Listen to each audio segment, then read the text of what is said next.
$3,000 by Anna Katharine Green. Recording by Jack Brown. Chapter 1. Do you know what would happen to him? Now, state your problem.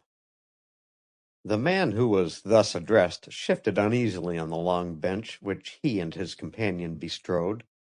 He was facing the speaker, and though very little light sifted through the cobweb-covered window high over their heads, he realized that what there was fell on his features, and he was not sure of his features, or of what effect their expression might have on the other man.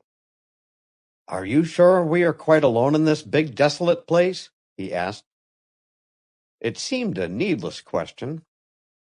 Though it was broad daylight outside, and they were in the very heart of the most populated district of lower New York, they could not have been more isolated had the surrounding walls been those of some old ruin in the heart of an untraversed desert. A short description of the place will explain this. They were in the forsaken old church, not far from Avenue A, a building long given over to desolation, and empty of everything but debris and one or two broken stalls, which for some inscrutable reason, possibly from some latent instinct of inherited reverence, had not yet been converted into junk and sold to the old clothesmen by the rapacious denizens of the surrounding tenements. Perhaps you remember this building. Perhaps some echo of the bygone and romantic has come to you as you passed its decaying walls once dedicated to worship, but soulless now, and only distinguishable from the 5-story tenements pressing up on either side by its one high window in which some bits of colored glass still lingered amid its twisted and battered network.